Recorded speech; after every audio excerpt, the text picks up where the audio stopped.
കിട്ടിയത്? ഞാൻ അവിടെ സ്കൂളിലും കോളേജിലൊക്കെ ഈ കഥാരചനയിലൊക്കെ പങ്കെടുത്ത് പ്രൈസൊക്കെ വാങ്ങിക്കാറുണ്ട്. അപ്പൊ അമ്മ എന്നോട് പറയും, മോനെ ഇത്രയും കാലമായി ഞാൻ ചെറുപ്പത്തിൽ ഞാൻ ബുക്ക് ഫിക്ഷനാണ് വലിയ എനിക്കൊരു ലൈൻ എഴുതാൻ പറഞ്ഞാൽ എനിക്ക് പറ്റാറില്ല. നീ എങ്ങനെ തീരെ വായില്ലാത്ത നീ എങ്ങനെ എഴുതുന്നു? അത് ഇത്രയും ഫ്രഷ് ലാംഗ്വേജിൽ എഴുതും. കൊച്ചിലെ ഒരു അത്ഭുതമായിരുന്നു. ഞാനൊരു ബുക്കൊക്കെ ഉണ്ടാക്കിയിട്ടുണ്ട്, സന്തോഷ് പണ്ഡിറ്റിന്റെ ചെറുകഥകൾ എന്നൊക്കെ പറഞ്ഞിട്ട് എന്റെ വീട്ടില് എന്റെ വീട്ടില് ഞാൻ പ്രകാശനം ചെയ്തൊരു ബുക്ക് കിടക്കുന്നുണ്ട്. അമ്മ അപ്പോഴും പറയുന്നത് വേണമെങ്കിൽ ആർക്കും അയച്ചു കൊടുക്കും. അവസാനം ഗതികെട്ടനോട് പറഞ്ഞു ക്ലാസിക്സ് എന്നുള്ളൊരു സംഭവമുണ്ട്. ഇപ്പൊ നമ്മളോട് ചെമ്മീൻ അങ്ങനെയൊക്കെ എം ടി സാറിന്റെ ഇങ്ങനെയുള്ള കുറച്ച് ബുക്സ് ഒക്കെ വായിക്കും.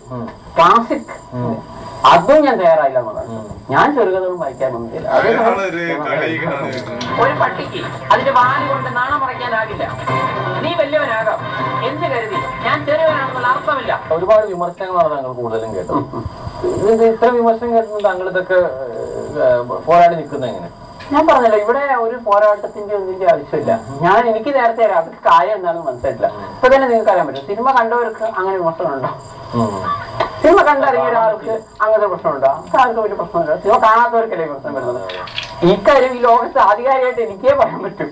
കാരണം എന്താണെന്ന് വെച്ച് കഴിഞ്ഞാൽ എനിക്ക് വരുന്ന മെസ്സേജ്, എനിക്ക് വരുന്ന ഫോൺ ഇപ്പൊ തന്നെ പലരും പറയും, സന്തോഷ് സാറേ മാപ്പ്, ഞങ്ങൾ വിചാരിച്ചില്ല, ഞങ്ങളോട് പലരും പറഞ്ഞു ഞാൻ നിങ്ങൾ തമാശക്ക് ചെയ്യുന്നു, നിങ്ങൾ ഇൻഡസ്ട്രിയെ ഇതാക്കാൻ ചെയ്യുന്നു, നിങ്ങൾ സീരിയസ് ആണ്. സത്യം പറയുമ്പോൾ സിനിമ റിലീസ് ആയതുകൊണ്ടാണ്. ഈ സിനിമയിലൂടെ കുറെ പുതുമുഖങ്ങള് 105ഓളം പുതുമുഖങ്ങൾ അവരുടെയൊക്കെ ഭാവി എന്തായിരിക്കും?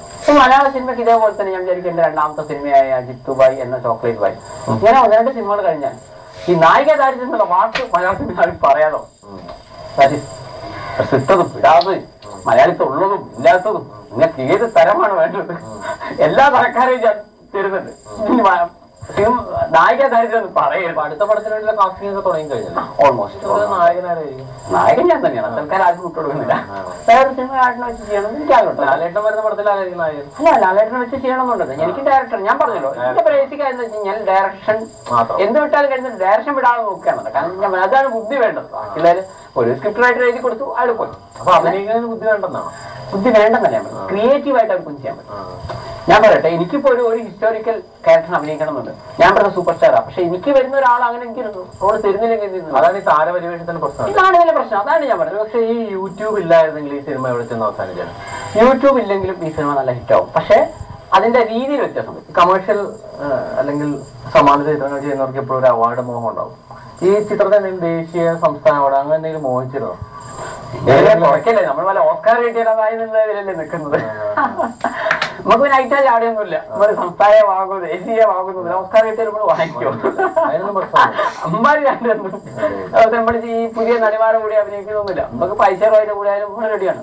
നമുക്ക് അങ്ങനത്തെ പ്രശ്നങ്ങളൊന്നുമില്ല. അവർ റെഡിയാണെങ്കിൽ നയൻതാരന്റെ കൂടെ ആയാലും നമ്മൾ അഭിനയിക്കും.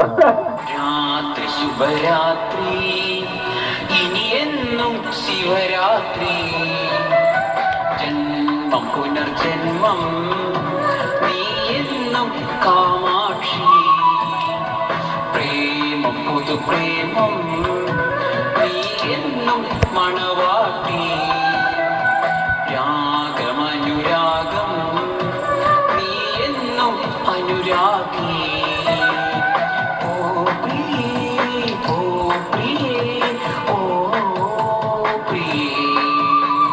എനിക്ക് കഴിവുണ്ട്, അതില്ലാത്തവനൊക്കെ ഒന്നിനും കൊള്ളാത്തവനും അവരിട്ട് പാരപണിയിലെ അടങ്ങും എന്നൊന്നും വായിച്ചൊന്നും വെക്കേണ്ട കാര്യമൊന്നുമില്ല.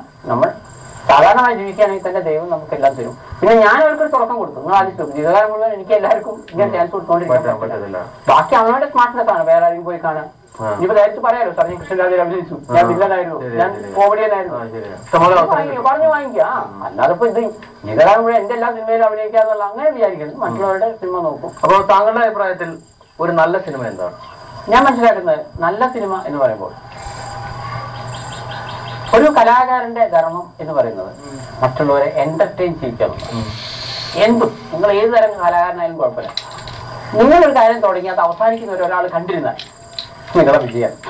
നിങ്ങൾ കഥാപ്രസംഗം ചെയ്യുന്നു, ആ തുടക്കം മുതൽ ഒടുക്കം വരെ അയാൾ കണ്ടിരുന്നാൽ നിങ്ങൾ നല്ലൊരു കഥാപ്രസംഗം. എനിവേ അതിനിടെ അയാൾ മറ്റാൾ കേട്ടോ കരഞ്ഞോ അവരത് കംപ്ലീറ്റ് ചെയ്തു. ഞാനൊരു സിനിമ ചെയ്തു തുടക്കം മുതൽ ഒടുക്കം വരെ നിങ്ങളത് കണ്ടിരുന്നുവെങ്കിൽ തന്നെ എന്റെ വിജയമാണ്. അപ്പൊ താങ്കളുടെ ഭാവി പരിപാടി എന്താണ്? ഈ സിനിമയിൽ തന്നെ തുടരാനാണോ പരിപാടി?